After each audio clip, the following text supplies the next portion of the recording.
იწვავე სახელითა მამისათა და ძისათა და წმინდისა სულისათა ჩვენთან არის ღმერთი სამიოდე კვირა გვაშორებს იმ დიდებულ მოვლენას რასაც ქვია უფლის განკაცება რასაც ქვია წმინდა სამების მეორე ჰიპოსტასის ხორციელი შობა ქალწულ მარიამისაგან ამაზე დიდი სიახლე ამაზე დიდი სიდიადე და ბრწყინვალება არ არსებობს რა თქმა უნდა გარდა აღდგომისა მაგრამ თუ შენ ვერ გაიაზრე და ვერ მიიღე რას ნიშნავს განკაცება იესო ქრისტესი მაშინ შენთვის ვერ იქნება საცნაური რას ნიშნავს მისი ნათლისღება და აღდგომა რომელიც არის ყველა დღესასწაულზე მაღლა მდგომი დღესასწაული დღევანდელი დიალოგი თქვენთვის მრავალჯერ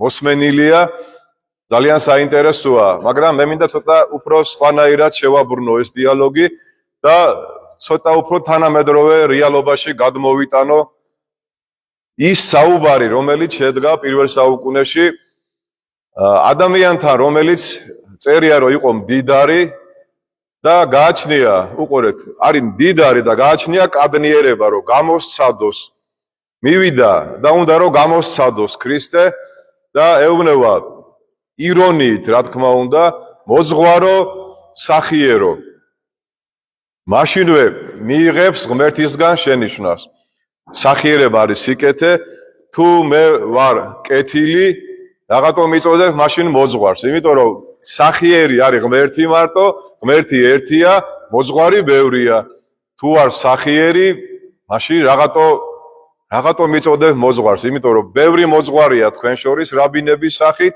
მაგრამ თუ ადამიანს ეუბნები რომ სახიერო ესე იგი ის არის ღმერთი კეთილი არის მარტო ღმერთი ხაზგასმით უნდა იქნას აღნიშნული აი დღეს განსაკუთრებით დაიმახსოვრეთ რომ ჩვენ არავინ კეთილები არა ვართ ერთადერთი კეთილი სიკეთე და სიკეთის წყარო არის თავად ღმერთი ცოტა შეიძლება თანამედროვე ადამიანი დაბრკოლდეს ამაზე და თქვას მე ამდენ სიკეთეს ვაკეთებ რა მე არა ვარ კეთილი როგორ არა ხარ კეთილი ხარ კეთილი მადლით კეთილი ხარ ეგ როგორ გავიგო მადლით კეთილი რას ნიშნავს ეს იმას ნიშნავს რომ შენ რომ დაფიქრდები მარხვას რო ინახავ რო ელოდები მაცხოვრის შობას შენ შობაზე დაფიქრდები დღეს ორ ადამიანს პატარას და დიდს მიულოცე შობა დაბადება ხონდა იცოდე რისთვის დაიბადე რატომ დაიბადე ვისგან დაიბადე რა გეგმა ღმერთს შენზე რითი ხარ გამოჩეული შენ ცხოველებისგან და ფრინველებისგან და თევზებისგან რას ნიშნავს ხატებისაებ და მსგავსებისაებ ხარ დაბადებული ამას თქვენ შვილებს ეუბნებით ან თქვენ თავს თუ ეუბნებით დაბადების დღეზე მაინც ხო აი გეკითხება ბავშვი რომ რას ნიშნავს მამა დედა ხატება და მსგავსება ხატება ნიშნავს იმას რომ ღმერთმა ჩვენ გვაჩუქა მადლით უკვდავი სული ის ვინც იბადება კვდება რაც იწყება მთავრდება მაგრამ შენ დაიბადე მაგრამ სულიერად აღარ მოკვდები როგორ აი ესე ხორციელად მოკვდები გარკვეულ დროს ღმერთმა დიდხანს გვაცოცხლოს მაგრამ შენ თუ დაიბადე სულიერად აღარასდროს აღარ მოკვდები და იქნები სად არ ვიცი აი ეგ არის უბედურება რისთვის დაიბადე და რატომ მოგანიჭა ღმერთმა მარადიული სული თუ ვერ ცხონდები და შენი სული ვერ გადარჩება რატო დაიბადე რა აზრი ქონდა შენ დაბადებას რომ 70, 75, 80 წელიწადი იცხოვრო დედამიწაზე ინერვიულო იჩხუბო განიკითხო კი ხანდახან არის ბედნიერი და მშვიდი დღეები მაგრამ რისთვის დაიბადე ადამიანო იფიქრია ამაზე აბა კარგად დაუკვირდი შენ თიხას ღმერთმა გაჩუქა მარადისობა გაჩუქა და ამას არ უფრთხილდები შენ და არც კი იცი ეს შენი მარადისობა სად გაგრძელდება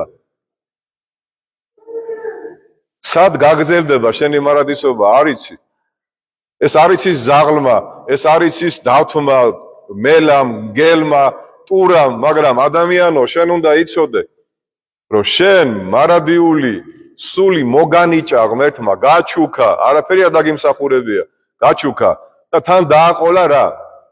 აზროვნება და დააყოლა თავისუფლება. ეს როგორ გავიგოთ? თუ ჩემი მარადიული სული, რომელიც ნაჩუქარი მაქვს, არ აზროვნებს და თავისუფალი არ არის, რაში მჭირდება ეს? ხო დავიტანჯები ამ მარადიულობით, თუ ვერ ვაზროვნებ, თუ არ ვიცი რა არის კარგი და რა არის ცუდი. თუ არა ვარ თავისუფალი, რა თმინდა ეს მარადისობა? ტანჯვაში გავატარო მარადისობა? ბორკილები მედოს ხელზე და ჯოჯოხეთში ვიყო მარადიულად? რა თმინდა, რა ოხრა თმინდა, რა თავში ვიხლი ამ მარადისობას? თუ არა ვარ მოაზროვნე, მაგრამ თუ მოაზროვნე ვარ და რაღაცებს ვიგონებ, ვფიქრობ, სიკეთეს, მაგრამ ვერ ვახორციელებ, იმიტომ რომ თავისუფლება არ მაქვს. და თავისუფლება მაქვს სულელივით, მაგრამ ვერ ვაზროვნებ, რაში მჭირდება? რატო ამხელა შესავალე ჩემო ძვირფასებო? სად არის ეკლესია მეუბნევიან, თქვენს გეუბნევიან, ხო? მე ვეკითხები, შვილო, შენი არჩევანი სად არის? რა თქმა უნდა, დასავლეთი, ევროპა, მე მაგას არ გეკითხები. მე გეკითხები, შენი ვერტიკალური არჩევანი სად არის? შენ ხომ ღმერთმა გაჩუქა მარადისობა? შენ აირჩიე ვერტიკალური არჩევანში, მარადისობაში, სიკეთე, სიყვარული, თავდაბლობა, ნეტარება, უფალთან ურთიერთობა. არ გიფიქრია მაგაზე? გუშინ რო იყინებოდი რუსთაველზე და იდექი დღეს, რატო აქ არ დგახარ, შვილო? ეხლა გძინავს და ემზადები მომავალი მიტინგისთვის, ხო? აქ რატო არ ხარ შენ ეხლა? რატო ამ სიტყვებს არ ისმენ, რომ შენ მარადისობა რო ღმერთმა მოგანიჭა და არჩევანი გაკეთებული ჯერ არა გაქვს, მაგრამ გინდა ეგვიპტიდან გამოსვლა. სად მიდიხარ მე? ეგვიპტიდან რო გამოდიხარ, სად მიდიხარ? აღთქმულ ქვეყანაში. სად არის აღთქმული ქვეყანა? რუსეთში? არა.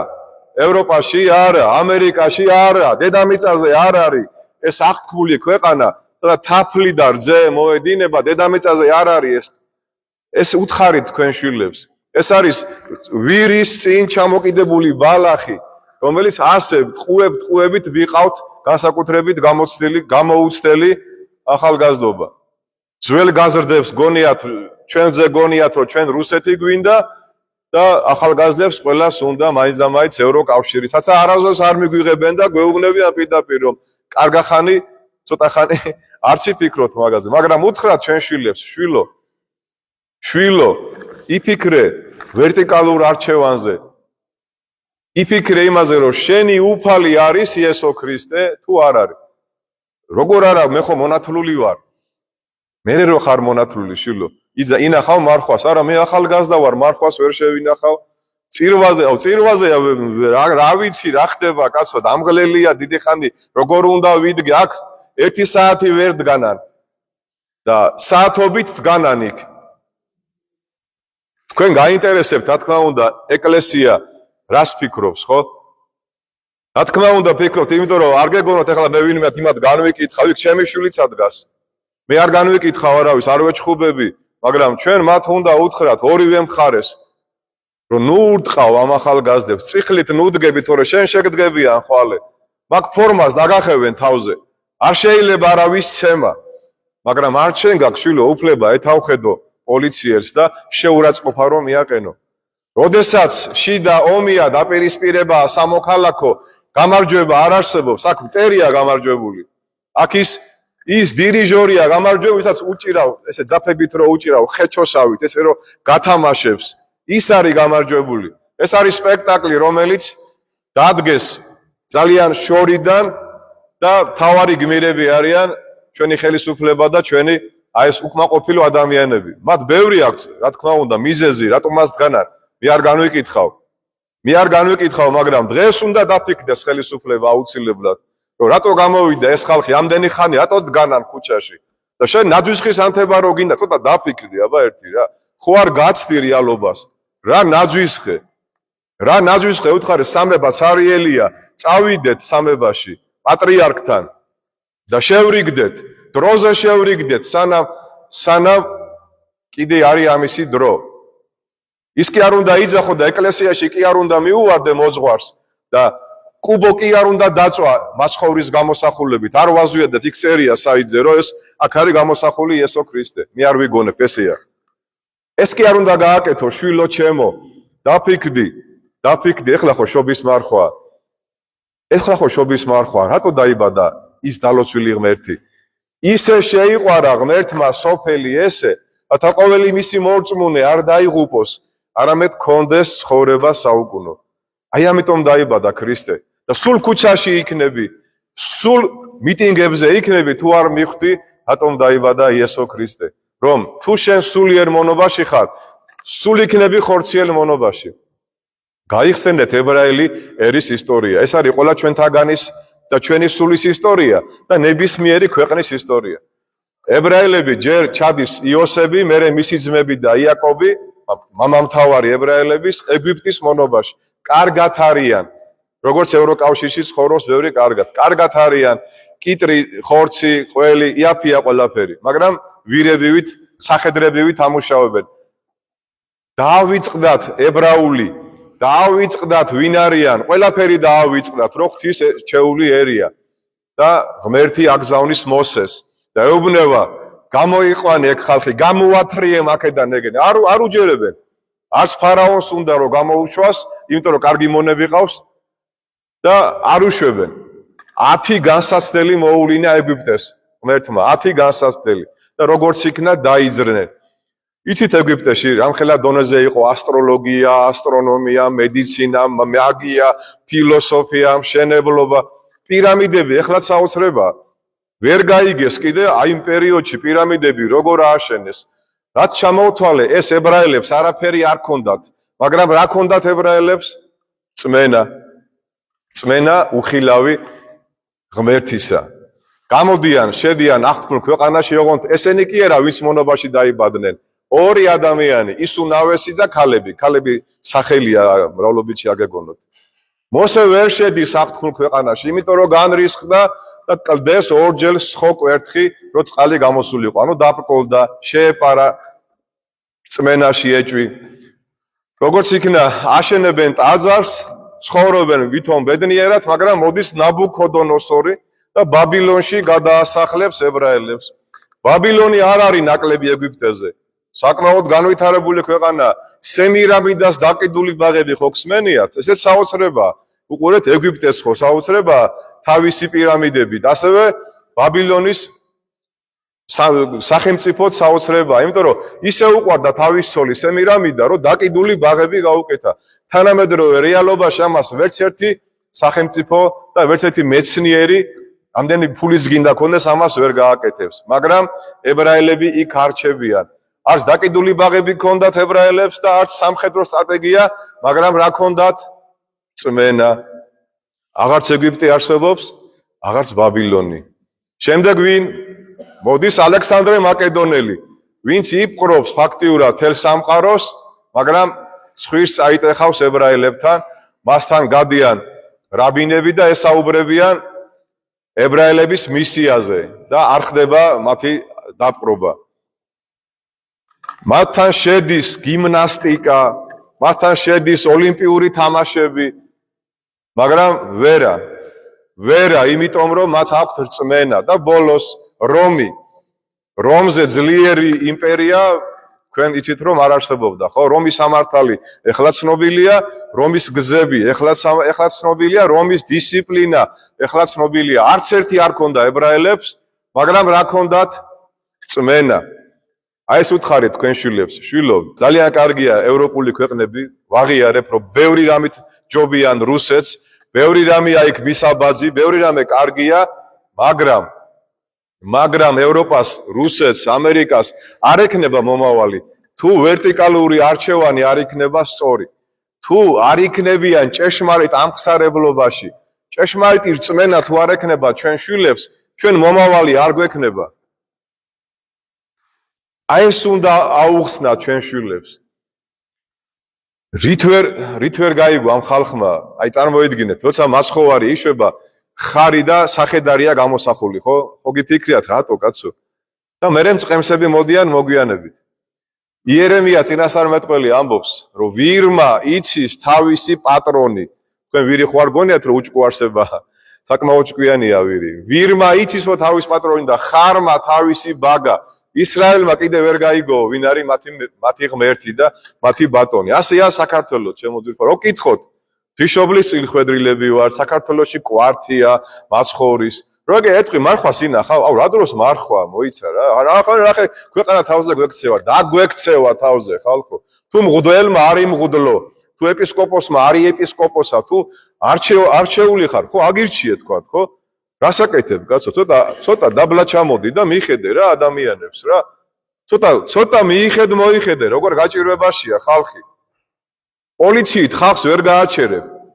პოლიციით ხალხს ვერ გააჩერებ არ შეიძლება ესე რა არის თავარი სიყვარული წმენა და იმედი შენ მამა ზაქარიამ იქადაგა წინაკვირას არ არსებობს ხელისუფლება თუ არა ღვთისაგან ეს იმას კი არ ნიშნავს რომ ხელისუფალი რო ხარ ღმერთს მოწონ ხარ არა ეს მაგას არ ნიშნავს დაუშვა ღმერთმა რისი ღირსებიცა ვართ იმ ხელისუფლებას გაძლევ შენ ღმერთი ეს სიტყვები იწერება პირველ საუკუნეში როცა პირსისხლიანი ნერონი არის რომის იმპერატორი რომი გადაწვა მამათმავალი უნიჭო აი ყველანაირად საზღარი პიროვნება მაგრამ პავლე მოციქული ამბობს რომ არ არსებობს ხელისუფლება თუ არა ღმერთისგან არსებულნი ღვთისგან არიან დადგენილი და შენ ეს იცოდე კარგად რომ თუ უკეთესი გინდა რა ხლაპუშკებით მაპატიეთ რა აი ამ სასროლებით აი ამ კუბოებით და რაღაცეებით არ გამოვა ჩემო კარგებო რა ლოცვა საქმე შრომა სიყვარული ჩემო ძვირფასებო სიყვარული რა თუ შენ სიყვარულით გამოხატავ პროტესტს არავინ არ აქცევს რა არავინ არ გეჩხუბება თუ სიყვარული გექნება და სიყვარულით პირჯვარს გადაიწერ და იტყვი რომ ნუ დამჩაგრავთ ხალხო რა დავიღალეთ 35 წელი უყურებ საქართველოში აი ამ უბედურებას მამაჩემი ისე წავიდა რომ ვერ მოესწრო ბედნიერ საქართველოს თუმცა ამბობდნენ რომ რაღაცა კარგი იყო მაგრამ მე არ მახსოვს ზვიად გამსახურდიას მერე და მერაბ კოსტავას მერე ქვეყანა მიდის უკან და უკან გასაგებია რომ ომში არ ჩავებით კი ბატონო მადლობა ღმერთს ომში არ ჩავებით იქ არის საქმე მაგრამ ხო უნდა მიხვდეთ ქვედალოცვილებო რომ ამ ყველაფერს რა მოყვება რუსი არ მინდაო ვიძახი და რუსი მოყვება ამ ყველაფერს რუსი მოყვება ბოლოს რუსი მოდისო გიორგი სააკადეში ხო გახსოვთ ხალხო აშინებდნენ ხალხს ღმერთმა დამიფაროს რომ მე რუსეთი მინდოდეს ეხლავე გამაძროს ღმერთმა სული თუ მე რუსეთი მინდოდეს ან რომელიმე მაგრამ მე მინდა საქართველოს არა ევროპული მომავალი არამედ ქართული მომავალი მინდა მართლმადიდებლური მომავალი მინდა რომ ჩვენმა შვილებმა ვერტიკალური არჩევანი სწორედ გააკეთონ და ისწავლონ ევროპაში ჩემი შვილი ამერიკაში სწავლობს და ეხლა კიდე მიდის ერთი გერმანიაში როგორ ფიქრობთ ეხლა მე ამერიკა მეზიზღება და ევროპა მეზიზღება არა მაგრამ ყველას რო ვასლება თავჭირდებით ვერ ხვდებით ყველას რო ვჭირდებით დაჩაჩანაკებული პირველ რიგში რუსეთს რა გამიკეთა რუსეთმა კარგი დავკონკრეტდები ავტოკეფალია გამიუქმა მეფობა გააუქმა და თვითონაც იგივე დაემართათ და დაემართებათ კიდე უარესი მოუვათ რა მაგრამ აპატიეთ რა არ შეიძლება ასე ამ ქვეყანას ასე მოექცე ეს არის მართლა პატარა უაზისი მართლა პატარა ედემია მართლა ღვთისმშობელი გვიცავს შემოკარგებო თორე ჩვენ გადაგვარებას და აღგვას პირისაგან მიწისა რა უდგა წინ ერთი მითხარით 2,800,000 ადამიანი ემიგრანტია გასულია საქართველოს ვიღა დარჩნენ 1 მილიონი ალბათ არაქართველი ცხოვრობს ხო გამიგოთ სხვანაირად არაქართველი სალანძღავი სიტყვა კი არ არის რო არა თათრები ეხლა აზერბაიჯანელები რომელიც აქ ცხოვრობენ ჩვენ დღეს ბაზარში ვერაფერს ვერ ვიყიდიდით რა ისინი პოლიტიკაში არ ერევიან შრომობენ და მრავლდებიან და პირველი გვარი არის ალიევი საქართველოში იცით თუ არ იცით ეგა ხო როგორ რომ ბერიძია ან კაპანაძე ან არა ალიევია პირველი გვარი მე კი არ ცუც კი არ ვიძახი ეხლა არ ვთქვა ჰომოფობიაში კი არ გადავედი ცოტა თავი გავატოკოთ რა ცოტა სწორად ვიაზროვნოთ ხალხო არ შეიძლება რომ ჩვენ კარგი ურთიერთობა გქონდეს მაგალითად კახელმა და ქართლელმა რუსეთში გაყიდოს თავისი პროდუქცია არ შეიძლება ევროპაში ისწავლონ ჩვენმა შვილებმა არ შეიძლება და ამერიკაში მაინც და მაინც მონად გინდა შვილო რო იყო მაინც და მაინც ვიღაცის მომლელი გინდა რომ იყოს დედა შენი და მამა შენი აი ეს რატო უნდა გვინდოდეს ხალხო არ მესმის რა ნუ თუ არ შეიძლება რომ ჩვენმა შვილებმა სწორი არჩევანის მერე იმდენად დახვეწონ ჩვენი ქვეყანა, რომ ეს გადატრიალებები, გადმოტრიალებები, რევოლუციები და მიტინგები აღარ იყოს ხალხო, ნუ თუ არ შეიძლება რომ სიბერეში მაინც მოვესწრო ჩემი ქვეყნის აღორძინებას.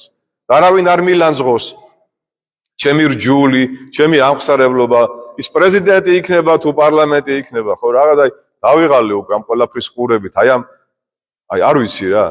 მაგრამ მე იმეც მაინც ვიტოვებ ჩემო ძვირფასებო, რომ მაცხოვარი ჩვენი უფალი იესო ქრისტე და დედა ღვთისმშობელი. ჩვენი ეკლესია არ არის რომელიმეს მხარეზე. ჩვენ გვინდა მშვიდობა, ჩვენ გვინდა სამართლიანი მშვიდობა, ჩვენ გვინდა წინსვლა, ჩვენ გვინდა კეთილდღეობა, ჩვენ გვინდა ჩვენი შვილების ნათელი მომავალი, რომ არ გაიქცნენ ჩვენი შვილები საქართველოს და თუ წავლენ, დაბრუნდნენ ილიასავით მერე და თავისი წვლილი შეიტანონ ქვეყნის აღორძინებაში და აღმავლობაში. რა არის ახლა ამაში შეუძლებელი მითხარით რა? ნუ თუ შეუძლებელია ეს? არა. მაგრამ იმდენად ეგვიპტის მონობაში ვართ ჩვენ დარჩენილები, რომ რობაქიძე ამბობს თუ სარაჯიშვილი რა მნიშვნელობა აქვს, რომ ქართველი კაციო ისე გადაგვარდაო, რომ ბატონი შეცვლაო, თავისუფლება გონიაო რა. შედალოცილო ახალგაზრდა რო ხარ და რომ მეუნეი მამა რად გინდა რუსეთი, გეთანხმები, არ მინდა შვილო რუსეთი არ მინდა, კარგი ცუდის მეტი არაფერი გაუკეთებია, მაგრამ რა სამთავაზობ შვილო? რა სამთავაზობ მითხარი, რა სამთავაზობ რომ ვიღაცის ვასალი, კარგად წაიკითხეთ ისტორია ხალხო. ვინ როდის დაგვეხმარა რამით ერთი მითხარით რა? ხო, აღშფოთებით და შეშფოთებით, ხო? აღარ მინდა რა. აღარ მინდა. მე მინდა რომ ჩემი ქვეყანა იყოს დამოუკიდებელი, სულიერად და მატერიალურად. მე მინდა რომ არავის არ ურტყავდნენ რუსთაველზე, არავის წიხლებით არ ადგებოდნენ. ბოდიში უნდა მოუხადოს იმ პოლიციამ და იმ პოლიციის მმართველებმა იმ ბავშვებს, ვისაც წიხლებით შედგნენ ზედ. ეს ისე არ ჩაივლის. ამას აუცილებლად ჭირდება რეაგირება, დასჯა, გამოაშკარავება იმ ადამიანების, იმიტომ რომ ისინი ხვალე ჩვენ შეგვდგებიან წიხლებით. როცა მშვიდობიან მომიტინგე, შენ წიხლებით დგები. საკითხავია კიდე ვინ არის მშვიდობიანი? იქ ძალიან ბევრი ჯანმრთელი ადამიანი დგას და მართლა უნდა ქვეყნის მომავალი რომ იყოს სწორი. მაგრამ ერთი რამე ეშლებათ, ამას ეკლესიის გარეშე, ამას ღმერთის გარეშე ვერ გააკეთებ. ვერ გააკეთებ, არ მოგემართება ხელი, რა კუბოსტატო, რა რიტუალები, ჩხიბავები გამოყავთ ხალხო, თქვენ ნახეთ ალბათ კადრები, ხომ? ჩხიბავები, ვიღაცა მესულთანები, რაღაცა საშინელი ხალხი, საიდან მოიყვანეს, საიდან ჩამოიყვანეს, რა უბედურება ეს ხალხო. რა უბედურება, არ ვიგონებთ, კადრები არსებობს ამისი, ხო? არ შეიძლება რა, რომ ერი თელი ცხოვრება მიტინგებზე ვიყოთ რა. რაღაცა გვჭირს, სნეული ვართ მე მგონი, ჩვენ ძალიან რაღაცა ისეთი გვჭირს, რომ რაღაცა ეთყობა, აი ამ საბედისწერო წრეზე ვტრიალებთ. ქედი უნდა მოიხაროს ხელისუფლებამ, აუცილებლად უნდა დაბლა ჩამოვიდნენ და სამებაში უნდა შედგეს შეხვედრა აუცილებლად და რაღაცა საერთო ენის გამონახვა, სანამ სისხლი არ დაიღვრება. თუ სისხლი დაიღვრება, იცოდეთ რომ ძალიან ცუდად დატრიალდება ჩვენი ერის მომავალი და კიდე ათეული წლები ალბათ უკან დავიხევთ კიდე მერე. კიდე ვიმეორებ, არავის არ ვემხრობი საქართველოს, ვემხრობი ჩვენ ნათელ მომავალს, ჩვენ ვერტიკალურ გადაწყვეტილებას, რომ ჩვენ გვინდა ცხონება, ჩვენ გვინდა გადარჩენა, ჩვენ გვინდა სულიერება, ჩვენ გვინდა სიყვარული, ჩვენ გვინდა ერთობა ქრისტეში, ჩვენ გვინდა უფალთან ერთად ყოფნა და ყველა ნორმალურ სახელმწიფოსთან, ან სახელმწიფოებთან ნორმალური ურთიერთობა თანაბარ საწყისებზე. რამე ისეთი მოვითხოვე, ეხლა აბსურდული და რაღაცა წარმოუდგენელი, არ ამგონია, ხო? ამას რა ჭირდება? ამას ჭირდება ჩემო ძვირფასებო, უფალთან ურთიერთობა, უფალთან შერიგება. უფალი გეუბნება, რომ თუ შენ სულიერად არ განთავისუფლდები, სულ ტყვეობაში იქნები, ხან ეგვიპტეში, ხან ბაბილონში, ხან რომში, ხან იქა და ხან აქა. გამოვიდეთ აი ამ სულიერ ტყვეობიდან. და დამერწმუნეთ, რომ ღმერთი არ ცრუობს, ღმერთი გაგვანთავისუფლებს, მაგრამ ჩვენი ქვეყანა იმიტომ არის ამ დღეში, რომ ჩვენ ვართ სამწუხაროდ აი ამ სულიერ ტყვეობაში, ჩვენი უკეთური ვნებების და ბოლოს თუ ჩვენ არ გვინდა სათნოებებით ცხონება, სათნოების ცხონება რა არის? სიყვარული, სიხარული, სიკეთე, თავდაბლობა, უბრალოება, ამით ცხონება არ გინდა, ხო? ეს ადამიანი ითხოვს, წარმოიდგინე, რომ რა გავაკეთო, რომ ცხონდეო და სული ცხონება კი არ უნდა. ამას გონია, რომ დიდხანს უნდა იცოცხლოს, რომ ამდენი ქონება რო აქვს, თვითონ მოიხმაროს, გესმით? რა უნდა? როგორ დავიკვიდრო მარადიული ცხოვრებაო, ესე იგი იმდანად ბევრი ქონება აქვს, რომ აი დაატკბი, მუშაო, წამებულო, კარგად იყავი. ეგ უნდა, გესმით? და უყურეთ მასხოვარი ასე უნდა ცნებები დაიცავიო, ვიცავო, გაყიდეო შენი ქონებაო. როგორ გაყიდეს, როგორ დაურიგე, რა გაყიდე, კაცო, დაურიგეო გაჭირვეულებს. დაბრკოდნენ მოციქულები და ეკითხებიან, ვის შეუძლიაო რომ ცხონდესო? შეუძლებელი კაცთაგან შესაძლებელია ღვთისამიერ ჩემო ძვირფასება. არსებულ სიტუაციასაც ახლა საქართველოში ხდება, ადამიანები ვერ მოაგვარებენ, პირდაპირ გეუბნებით რა. ადამიანთაგან შეუძლებელია აი ამ სიტუაციის დაწყნარება. ერთადერთი იმ დალოცვილმა ღმერთმა უნდა შეძლოს ჩვენი თხოვნით. რომ ღმერთო დაალაგე საქართველო რა. ღმერთო შეარიგე პოზიცია და ოპოზიცია. ღმერთო გადმოგხედე, შეგვიწყალე, ჩვენ ხო შენი ერთგული ადამიანები ვართ. არა ვართ განთქმულები, არც ინდუსტრიით, არც მშენებლობით, არც ეკონომიკით, არც ფეხბურთით. მაგრამ აი ხო ვართ ერთგული სარწმუნოების. უпростоეთ ხო გონია რომ ერთგულები ვართ, არა? რადგანაც ჩვენ კარგად დაუკვირდით, უყურეთ, სათნოებებით არ გვინდა ცხონება, ღმერთი გვაცხონებს განსაცდელებით, სნეულების დათმენით და ჭირი და უბედურებით.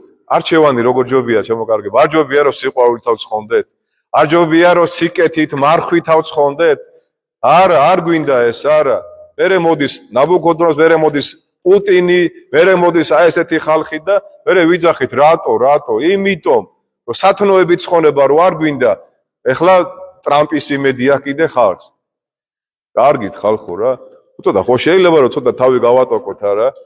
ღმერთის იმედი არა გაქვს და პუტინისა ტრამპის იმედი გაქვს, ამ კიდე ევროკავშირის თავიანთი გაჭირვებიათ, კაცო. იმდენი მიგრანტები ყავთ, ვერსაც წაიღონ უკვე აღარ გაუგიათ და აგერ მოგიყვანენ ახლა ცარიერ სოფლებში და ნახეთ რა მოხდება მერე, ხო? ცოტა ხო უნდა ვიაზროვნოთ არა? მე თქვენ არ გეუბნებით, რა თქმა უნდა, მე ვლაპარაკობ ზოგადად. თქვენ საკმაოდ გონება გახსნილი და კარგი ადამიანები ძანდებით.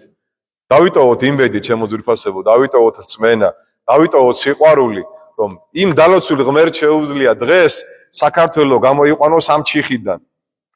თუ ჩვენ ამ ჩიხიდან ვერ გამოვედით, ძალიან საეჭვო არის ჩვენი ათელი მომავალი. ჩვენი შვილები გაიქცევიან იმედ დაკარგულები საქართველოდან და საქართველოში დარჩებიან არა ქართველები, არამედ აი შემოსული ხალხი ასე უხვათრო თვალებში გეჩრებიან. ღმერთმა დაგლოცოთ, ღმერთმა გაგახაროთ, ილოცეთ პატრიარქის კურთხევა შეასრულეთ, რომ პირველ საათზე საცა იქნებით, როგორც იქნებით, გაჩერდით ცოტა ხანი და ღვთისმშობლის პარაკლისი, ან ღვთისმშობლის დაუჯდომელი, ან ღირსას ჭეშმარიტად, ან ღვთისმშობელო ქალწულო, 90 ფსალმუნი, 50 ფსალმუნი, ვილოცოთ ჩემო ძვირფასებო, ვილოცოთ, იმიტომ რომ აი ამ ჩვენ არეულ დარეულ ქვეყანას ერთადერთი მარტო ღმერთი თუ დაალაგებს. ვერც რუსეთი გვიშველის, ვერც ევროკავშირი და ვერც ამერიკა. ეს არის ჩემი ერთი ცოდვილი ღვთის აზრი, ეს არა არც საპატრიარქოს აზრი, ეს ჩემი აზრია. შეიძლება ვცდები, შეიძლება ახლა განმიკითხავთ, მამაო, ჩამორჩენილი ხარ. რა ვიცი, ასე ვფიქრობ, ჩემო კარგებო, 5 შვილის მამა ვარ, შვილიშვილები მყავს, ბრეული მყავს, საქართველო მიყვარს, ცოდვილი ვარ მეც და მეც მინდა რომ განვიწმინდო და მეც მინდა რომ ჩემ თავზე ბევრი ვიმუშაო და იგივეს გისურვებთ, ნუ რა ვიცი, ნუ განეკითხავთ, ნუც პოზიციას და ნუც ოპოზიციას, თქვენი თავი განეკითხეთ, თქვენი ცოდვები დაინახეთ, თქვენ თავში დაინახეთ პრობლემები და ყველა ჩვენთაგანე თუ ჩვენ თავს გამოვასწორებთ, ჩვენი ქვეყანაც გამოსწორდება. ღმერთმა დაგლოცოთ, გაგახაროთ, გელოდებით ნიკოლოზობას. ჩვენთან არის ღმერთი.